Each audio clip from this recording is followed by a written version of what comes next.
Halo Sobat Joker, kembali lagi bersama saya Jelas Joker yang akan mereview beberapa saham yang layak kita pantau dan juga pergerakan ISG di hari ini. Sebelumnya, jika teman-teman tertarik dengan ulasan saham yang saya lakukan, bisa like, komen, dan subscribe channel YouTube ini atau juga bisa bergabung di grup Telegram dan lini masa Stockbit yang linknya saya sudah sediakan di deskripsi video ini. Langsung saja kita mulai review yang akan saya lakukan.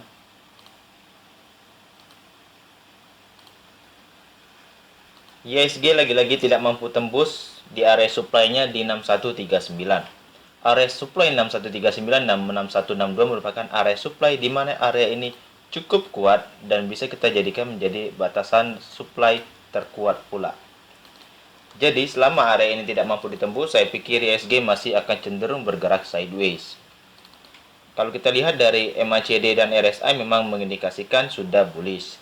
Namun jika kita melihat secara time frame cukup, terdapat akumulasi yang cukup melemah dan juga RSI cenderung mengalami tren sudah menurun.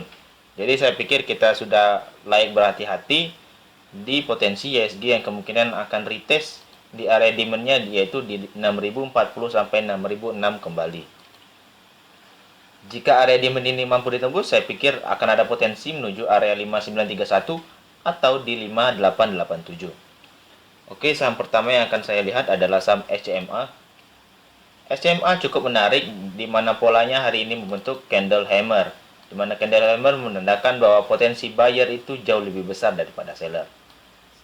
Secara analisa kita sudah cukup banyak di saham SCMA ini yang sudah melakukan second chance entry di 1710 dan sekarang sudah membreak area supply-nya yaitu di 2040 sampai 2010. Kemungkinan besar akan melanjutkan trennya di area 2260 dan sampai 2150 yang merupakan area supply lanjutan. Jika area ini mampu ditembus, maka potensinya akan kembali di area 2310 sampai 2280. Kalau kita lihat secara view cukup, ini merupakan pola cup and handle, di mana secara weekly memang lagi dibentuk pola handle-nya dan belum selesai. Jadi saya pikir layak kita pantau untuk saham SCMA di beberapa hari ke depan. Selanjutnya ada saham swing saya update yaitu dari healthcare adalah PRDA. PRDA hari ini melakukan akumulasi dan naik sebanyak 6%. Secara area entry sudah tepat kita di 6400 dan di 6525. Namun secara break channelnya masih belum dilakukan. Terdapat penurunan di satu minggu terakhir dan saya pikir masih ada potensi dia menuju di 5800. Tetapi jika teman-teman sudah entry di 6400, teman-teman bisa memperhatikan jika dia mampu break di area 6800 maka potensinya sudah sangat besar ingin melakukan patahan ke atas untuk menuju potensi di 7425. Namun jika dia mengalami false break, bukan tidak mungkin dia akan menuju area demand di 5800 sampai 5650 yang merupakan harga tawaran kita selanjutnya. Jadi saya pikir Prodia layak kita pantau untuk kedepannya. Namun secara RSI dan MACD sudah mengindikasikan dia ingin bullish. Jadi saya pikir layak kita pantau dulu untuk saham PRDA untuk melakukan akumulasi atau juga melakukan buy on breakout di saham ini. Selanjutnya ada Mitra Adi Perkasa. Saham API juga membentuk pola cukup bagus yaitu pola hammer. Dia sudah tutup di area 770 dengan potensi dia sudah break bullishnya di 765.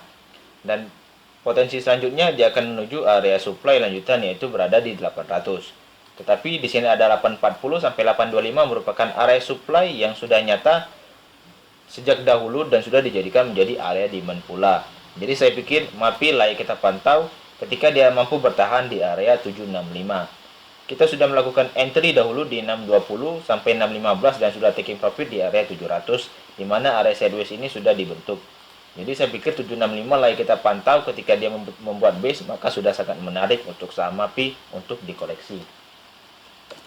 Selanjutnya saham BANK Bank Aladin. Bank Aladin membentuk pola hammer di hari ini. Cukup menarik dikala dia masih bertahan di area demand-nya yaitu di 3050 sampai 3010.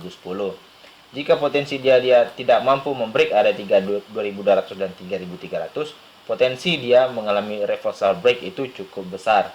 Jika kita lihat ada area demand lagi di 2850 sampai 2810 untuk potensi penurunan Bank BNK. Jadi saya pikir kita pantau dulu untuk saham BNK untuk entry kembali.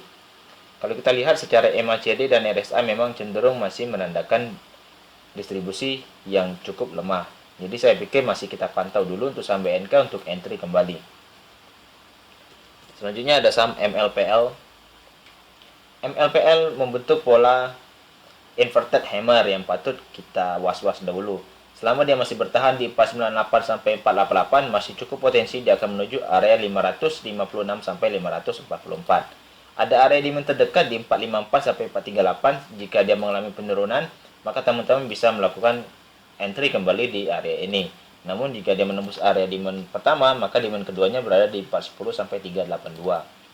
Secara RSI dan MACD masih cenderung menandakan bullish. Jadi saya pikir masih ada momentum untuk multipolar. Selanjutnya ada saham agro. Agro lagi-lagi ingin break di area 2360 sampai 2320. Area 2410 yang merupakan area break bullishnya harus dapat ditembus dahulu.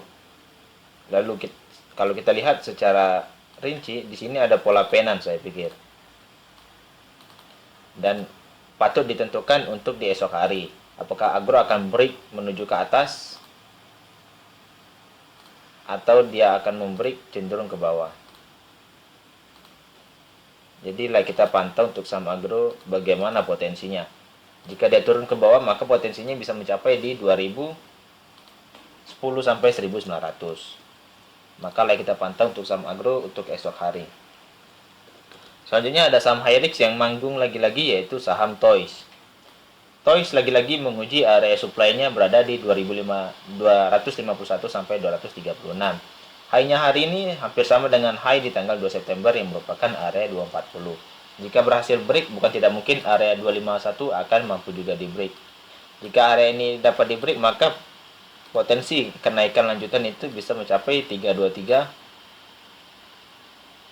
dan juga di 368 yang merupakan area bullishnya. Namun secara kasat mata, jika dia sudah mengalami kenaikan kuat, maka ada cenderung konsolidasi, dan sudah mengalami kenaikan lalu konsolidasi. Kemungkinan besar jika area supply ini mampu ditembus, maka ada area konsolidasi dan teman-teman bisa melakukan koleksi di saham Toys di area tersebut. Kalau kita lihat memang dari RSI dan MACD cenderung menandakan jenuh beli. Jadi teman-teman harus berhati-hati dulu untuk saham Toys, dan jika teman ingin tektok, saya pikir kita bisa meminimalkan risiko dan jumlah lot yang kita transaksikan di saham Sunindo ini. Selanjutnya ada saham AMRT. Saham retail terkait pelonggaran PPKM yang sudah menjadi level 3 di beberapa pusat Jawa dan di luar Jawa, saya pikir sangat menarik untuk saham AMRT. Potensinya jika dia masih bertahan di area 1345, maka bisa lanjut di area 1375, 1400 dan 1425 yang merupakan area optimal. Saham ini sudah pernah dibahas dan kita sudah entry sebagai rekomendasi, yaitu di 1285. Maka posisi sekarang sudah menjaga area stop loss atau menjaga take profit. Kalau kita lihat dari MACD dan RSI cenderung menandakan bullish. Jadi saya pikir AMRT kita pantau untuk saham retail satu ini. Selanjutnya ada saham perbankan dari aku laku, yaitu Bank Neocommerce. Potensi dia masih mengalami penurunan dan tidak mampu bertahan di area demand-nya itu di 1460. Masih ada potensi dia akan turun di 1330 dan sampai di 1235 sampai 1210. Teman-teman bisa ingat jadwal dia akan melakukan RU PSLB. Jika area itu dan tanggal itu dapat teman-teman lihat kapan harinya, saya pikir bisa melakukan akumulasi seiring menunggu RU PSLB-nya. Dan area harga yang dapat diperhatikan itu di 1330 sampai di 1210. Selanjutnya ada saham swing teknologi, yaitu saham MTDL. MTDL sudah mampu bertahan di area demand, yaitu di 2610 sampai 2590. Kemarin di minggu lalu terjadi penurunan yang mungkin akan terjadi, bisa mencapai area 2490 sampai 2440 yang merupakan area entry kita. Namun area ini tidak mampu dikasih dan saya pikir masih ada potensi dia akan mengalami penurunan ke area ini.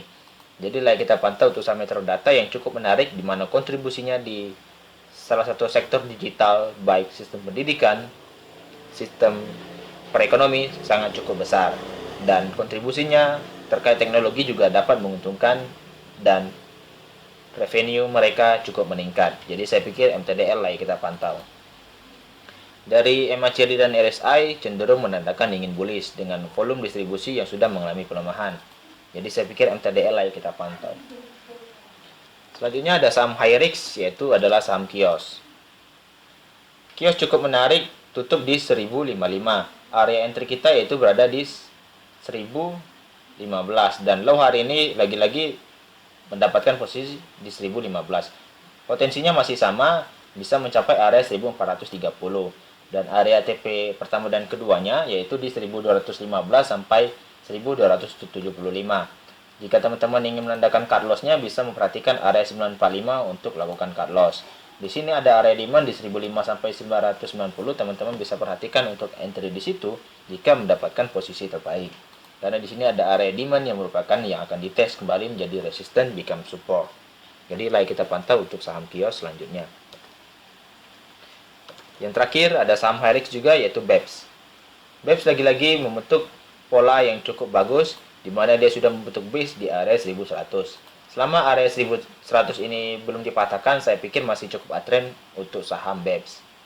BEPS lagi-lagi akan menguji area resistennya itu di 1415 yang merupakan area target optimal secara Fibonacci.